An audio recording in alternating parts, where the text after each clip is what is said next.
first taken interest in the art of tattooing? Into the art of tattooing in about 1974. 1974.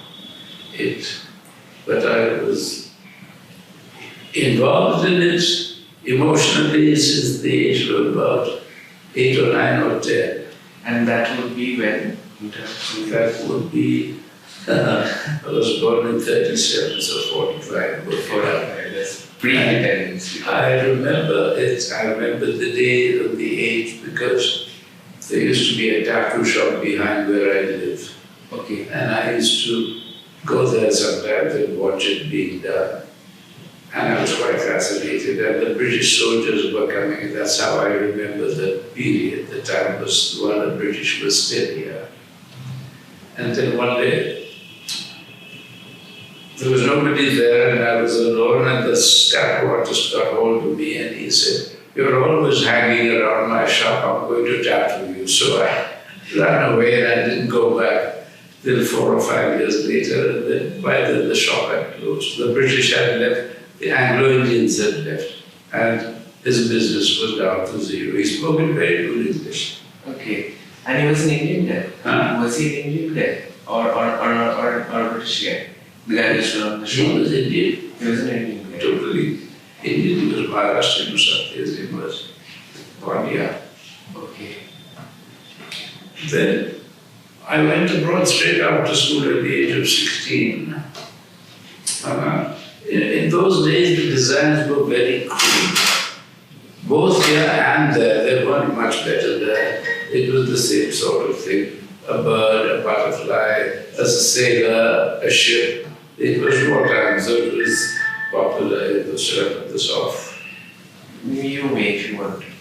I mean, you can just put it on the side if you want. Listen. And there would be a crowd of, I was not aware, there late at night, of course, being young, I wouldn't be allowed to be, but tattoo shops traditionally have had, when I started tattooing, the French Navy was in town. On the first day there would be one sailor. On the second day there would be 2 or 3 sailors. And by the time the 4th day, my servant rang me up and said, "The whole Navy is here, you better come." And so you learned tattooing when you were abroad in London? When I went abroad, see, in those days, tattooing was a taboo subject, right? Associated with not very high class, not even considered. It was an underground, underworld sort of thing. It's the wrong word, but it was not very, except not getting the word immediately, but I'll tell you later. So in those days, even in London, it was the labourers who were making the tattoos. And they had slightly better machine, better colours, they had better skin for colours. But it was the same designs. It was getting to be like, from ships, it had got to dragons, eagles, black panthers. That was the kind of snakes. That was the kind of, that was the only imaginative thing you could get. Then, being interested in tattoos, I used to visit a few tattoo shops which were nearby to where I lived. But for the idea of a doctor being tattooed, or people, I never wanted a tattoo, first of all, maybe because of the repression, because of the stigma attached to it. And I think there were 1 or 2 doctors who had tattoos, but one was banned from his practice in the National Health Service. It was that severe. It wasn't upmarket, that's the word I'm looking for. Right. Then I came back to India in 1969 and I started my practice. Luckily I had a good practice, and by about 1974 I thought I could take the risk of making one tattoo once a month. I thought, who will find out? The kind of people who make tattoos are so different from the kind of people I meet outside. But that was a mistake. People find out anyway. Within a few months of starting, it was much more than once a month. People would be coming and turning up without appointments. Tattoo boys don't want to make appointments anyway. They just find out by word of mouth. I never advertised. I wrote articles, but I didn't put my name to them. But people still talked about it. I went with some friends for dinner to the President Hotel, and the waiter was a boy. We had tattoos, so he said, "Good evening, sir. How are you?" I had to talk to him. I cousin. I said, "How are you?" And then they said, "My friends, how do you know the waiter?" It was a class distinction still at that time. Yeah. Not so much today, but it would be today. So anyway, it went along like that, and that was part of the fun of it also, part of the excitement of doing something forbidden or taboo. So, do you remember the first tattoo you made? Do you still remember the first tattoo that you made? The first tattoo I made? Yeah. Oh yes, I remember. In the beginning, I had to go out on the roads and find customers. And I was making this first tattoo, and he actually asked me, "Is this the first tattoo you're making?" So it must have shown. But you have to start somewhere. The real way to start is to be apprenticed to an artist. That's how it should start. But even today, I'm told there are, for 20 years, I was the only person, apart from the 3 or 4 people on the roadside. I was the only person making tattoos with good machines, imported machines, imported colors, good new designs, and it was slowly improving. And the boys could see it. They would make their tattoos and go to show them in the Cultr fair, and they would say they made them in Hong Kong and Bangkok. And after a while, those guys also got wise to the fact that I mean, a lot of these artists that I've met, they have been telling me that, the way they set up their equipments before the tattoo, the way they place their ink caps, the way they put them, where they place the Vaseline, the ink, how they sterilize the machines and everything. They've learned it from you. So, where did you learn that hygiene measure from? From my reading.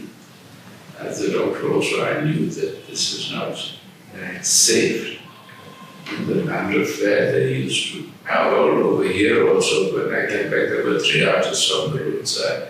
They used to use the same needle dipped in the same bottle of ink on any number of customers. And very often, some of them would be customers who should have known better.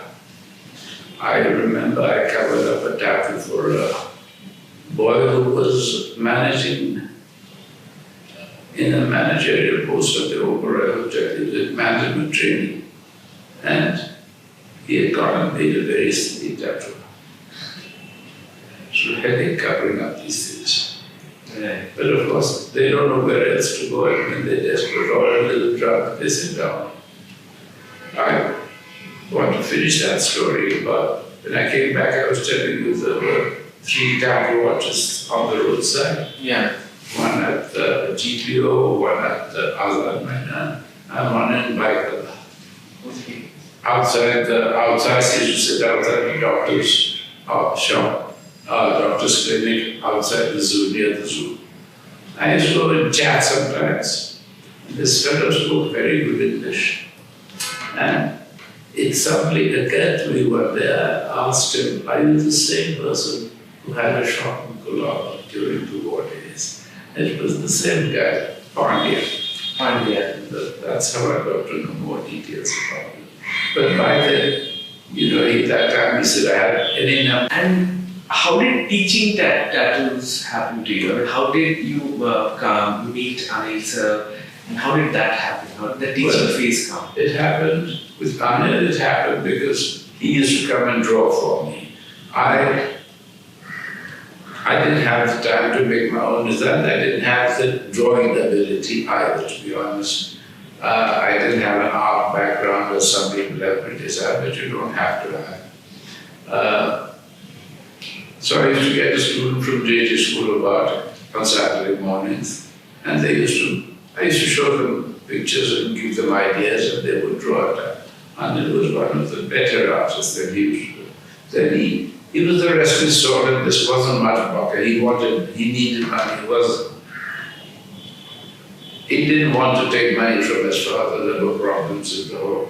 Yes. So he's left, and he came and he would not turn up, and I would be stuck because there would be nobody here. So one day I told him, I said, Anil, you're a nice chap, I like you. I was about 32, he was 23, there wasn't much age difference between us. I said, I don't want not giving you the sack, you come whenever you like. But I have to keep a regular artist in addition, right, who will come every Saturday. Because I was also getting busier. So, the minute he heard that somebody else was coming, he started coming dead on time every Saturday. And then I had two artists working with me, and he would come and tell me, don't give him any drawing work, he's only good at figurative work. And I was very good at freehand drawing. If I told him, go get this Xerox, he said, what size would you want it? I told him, and he would sit there and draw it in 10 minutes, in the size I wanted. He could do the proportions also. So, he went on from there. Then finally he did leave because he did what? When he was, when there were two artists, I said to him, look, I really don't need two artists. Why don't you come and help me here with the tattooing? Yeah. And the very first time he made a tattoo, he said, he remembers this remark, he said, I don't want to draw on paper anymore. This is more exciting. Wow. And of course, he left and he did his own thing. He invented ammonia printing and fashion designing and all that kind of stuff. And there was no question of his being a tattoo artist. He went to America and he couldn't get a job because he didn't have the right qualification, and they have their own art students also. He didn't complete his course at JJ. He was about to come back when somebody put a flyer in his hand saying, tattoo artist needs an assistant. And at that time, they had heard of me over there because I used to send in articles to the American papers, and they used to publish some of the photographs and some of the articles. Not that they were exceptional, but it was something from India, something from abroad, something to add to the tattoo scene in the magazine. Right. So many of them have read my name, and when I wrote for articles abroad, I used to give Mario a name, there was no problem. So he became an apprentice there, and then he moved on from there. So when you started out tattooing in Bombay after coming from abroad to completing your studies and you're practicing side by side, so did you have a know-how of whether there were other artists across India who were also whether there were other artists from other parts of India as well who were tattooing? Did you come there were no other artists except the ones on the roadside, and they started disappearing. The roadside culture, now this whole road from VT to Metro is full of different professions, very interesting. You get palm readers, astrologers, and medicine men, and whatnot, and a tattoo artist. And there was always one spot where a tattoo artist used to sit. If he died, his son would take over, and if there was no son to take over, somebody from his village would come. There's a great point for these things. So I knew several of them. Now, one of them had a son called Vishwas. Vishwas was quite a good artist in his own right. He was a young chap, quite bright. And he wanted to improve it. When I told him, Tattooing on the road is not nice. It gives it a bad name and it's a dusty road. So he started working inside one of the cabins of the ration card office, which was behind it. And he only used to laugh and say, how can my father make tattoos when he's drinking half the time? So he wanted to, he didn't apprentice with me, but finally he came here one day and he said, now there's no option because the competition was getting bad. He was getting customers earlier, but then there were lots of other artists coming up. He said, look, either I can come and work with you, or you put me into Al's, not Al's, the one in, the other one in Bandra. Hakeem Ali? Huh? Hakeem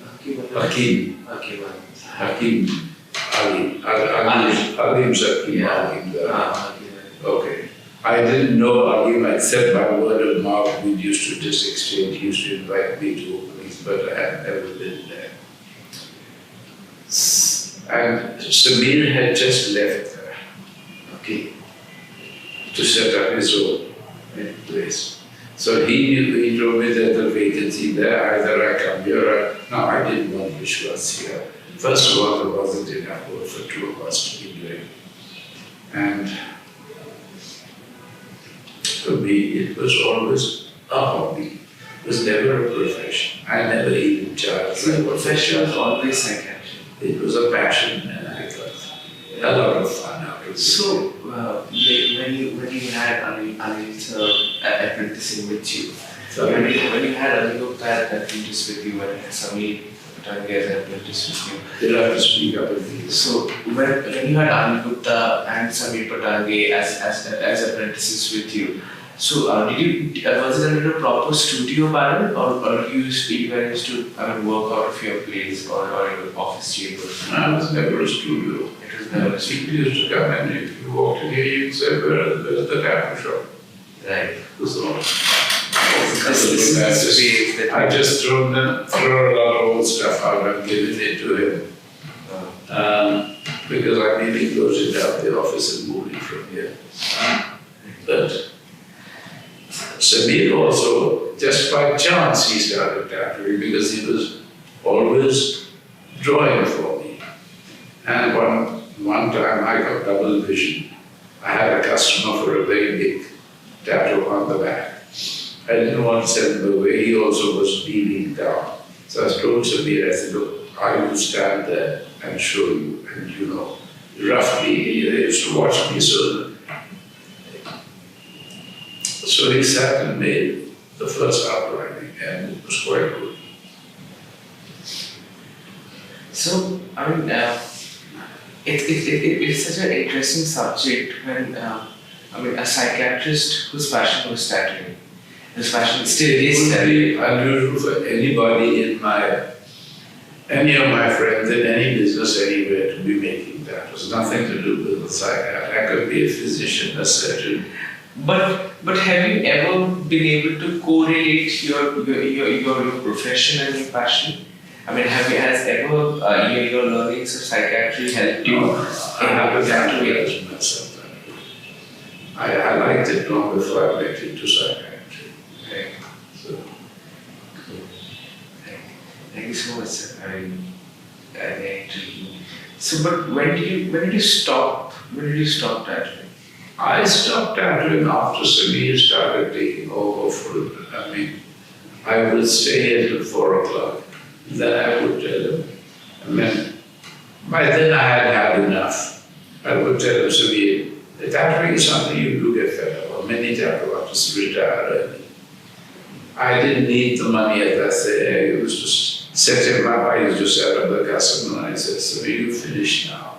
I'll leave. I used to leave.